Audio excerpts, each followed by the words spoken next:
these events happen, there's always calls for Congress to act. What action do you think Congress will take in response to shootings like this, if any? Repeal gun-free school zones, and that's what Joe Biden did to America. We need to protect kids in school the exact same way we protect politicians, the same way we protect Joe Biden, Kamala Harris, me, Nancy Pelosi, everyone. Protect kids in school with men with guns. We know that this Saturday is the anniversary of January 6th. I know you were set to host an event in Florida, but the venue canceled that. What's your reaction to that? They said they weren't aware of the nature of the event. I really don't understand the point of your question. It doesn't make any sense. Are you planning on... especially supposed to be about are we talking about President Trump? Are we talking about Iowa? Hey, are you guys all supporting President Trump? You're asking me stupid questions here on NBC. Sorry, we were just curious if you're planning on scheduling that event or trying to hold it at a different venue. Well, I'm just curious, what's the point of your question? I'm here supporting President Trump in Iowa. On that topic, President Trump, he's having to host some surrogates here this week. He hasn't been here to meet some of his opponents. Do you think he should have been here more, or do you think he didn't need to? President Trump has been in Iowa nonstop. I mean, if you look at his website, he's got multiple events coming up. He's doing 2 a day. How many events are Joe Biden doing? He won't even talk to the press in the White House press briefings.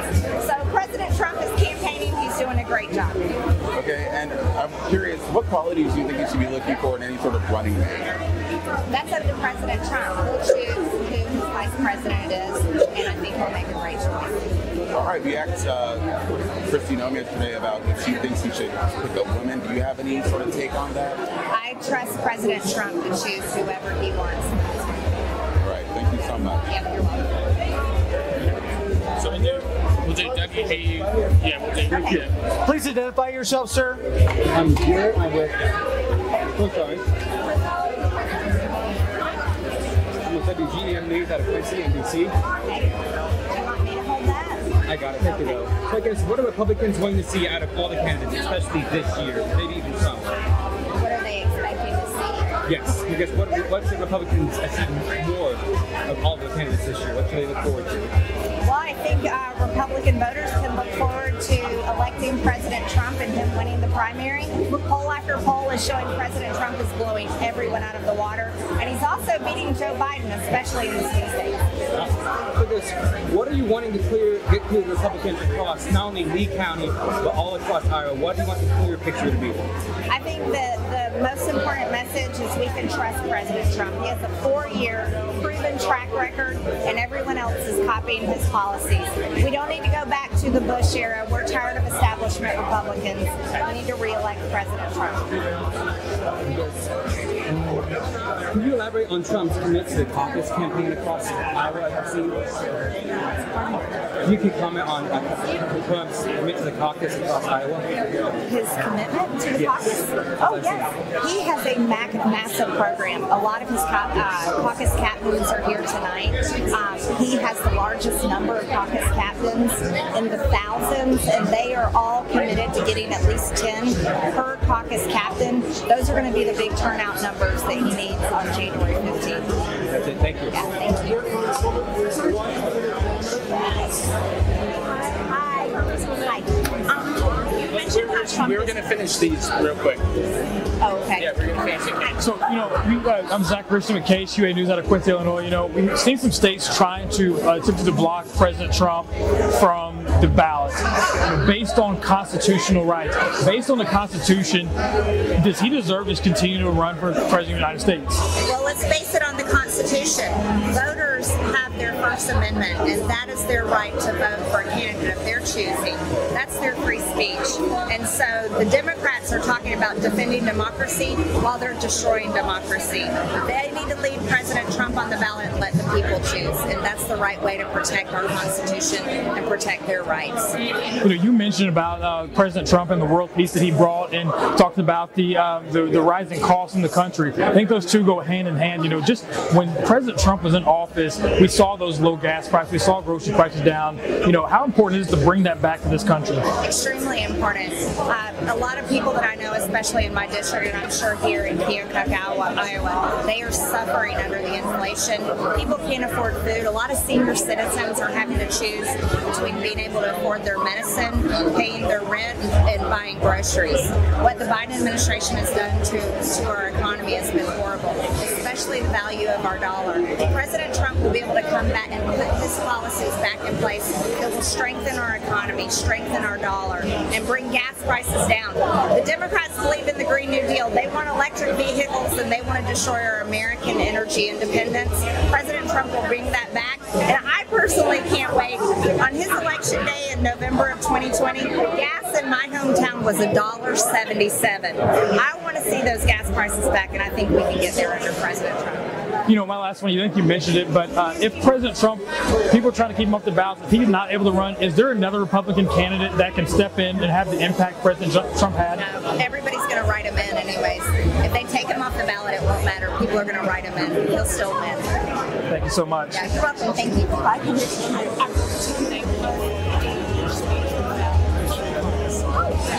I'll get you one. Don't worry. She's popular. Yeah. So Trump is polling really well in Iowa. I mean, is the campaign worried about complacency at all? Caucuses are very unique. People might turn up if it's too cold or anything like that. Oh, I don't think so. I think you can see the energy here tonight and all over Iowa. People are fired up and they're going to turn out to caucus for President Trump. And you sort of think that there are complaints that he should have been here more often. What do you say to that? He's been here a lot. I know his schedule. He's coming out. He's got 2 events. What is it, like the 5th? I think he's got 2 events on the 6th. He's got multiple events. President Trump has been here a lot, and Iowa knows it. Now he started attacking Nikki Haley a little bit more. Did he maybe leave those attacks too late? Is she surging a little bit more in New Hampshire? Should she have blunted his? I think you're seeing her surge. DeSantis has fallen off, and some of the people that were supporting DeSantis may be turning to Nikki Haley. But Nikki Haley's going to lose as well, so she's not anything to worry about. So as you sort of mentioned, the Biden campaign is really leaning into the January 6th anniversary. I mean, what do you think that Trump should say this weekend to mark that occasion? The Biden administration always leans into January 6th. It's the biggest lie that they have. I mean, we've got everything from the January 6th committee, who basically put on a produced television show for America, and now they got rid of all the files and information. We don't have access to all of their information from the January 6th committee because they destroyed it. So that might be the only thing that they continue to push, but people don't care. Everyone's over it. We can remember the BLM riots that caused $2 billion in damage across the country, burned down communities, the robbing, the looting, attacking police officers, attacking federal buildings.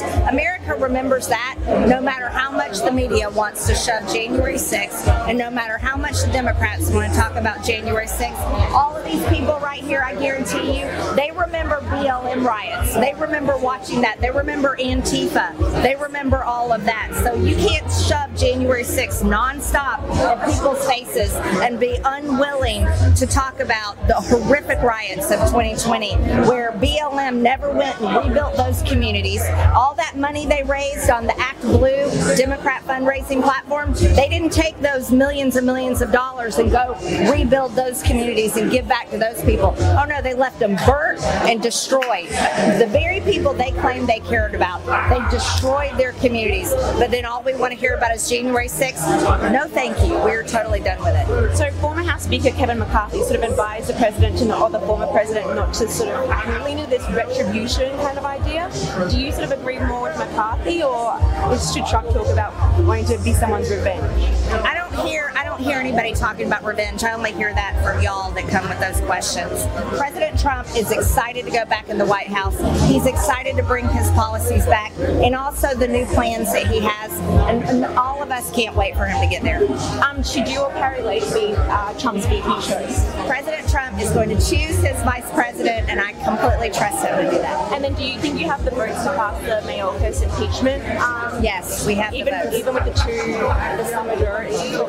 We have the votes. It's going to happen. Thank you. Yep, thank you. Yeah, this is Okay. local. Okay. Hello. Since I'm a local here, we have a big problem problem with the fentanyl crisis going on, and I'm just wondering, do you know anything about how Trump is going to address that and stop that? Border security or that's a great question. Thank you for bringing that up. Fentanyl is a major crisis with over 300 Americans dying every single day. It's the highest cause of death in 18 to 45-year-olds, and it doesn't care what color you are. It doesn't care how much money you have. It doesn't care how you vote. Fentanyl is killing anyone that comes in contact with it, and President Trump will be able to stop this issue and really work on it with his strong border security. And we already know his policies. He's also, when he comes back, he will be locking up drug dealers. He will be deporting. He will be sending the cartels out of the country, and he'll be stopping the invasion that happens every single day at the southern border. Do you think he has any interest in, aside from taking, making a wall, I don't want to say invading Mexico or the South American countries, but maybe having some sort of American influence there as opposed to just at the border? Do you think that would help? Well, President Trump already had a great relationship with the president of Mexico, and he was able to have Mexico hold people there while they were awaiting their asylum cases. The Remain in Mexico policy was an incredible policy. We need that back, because right now people are coming in and they're getting a court date maybe in 2030, maybe even in 2035. We've heard those dates as well, and they're free to roam in our country. But many of these people, when they do get their court dates, the numbers are very low that actually are able to get asylum. President Trump, with his Remain in Mexico policy, and he was able to get that with a good relationship and working with the president of Mexico, keeping people there and also having that policy in place. Yeah, I trust President Trump. These people trust President Trump. That's who they trust with their border. Yeah, you're welcome.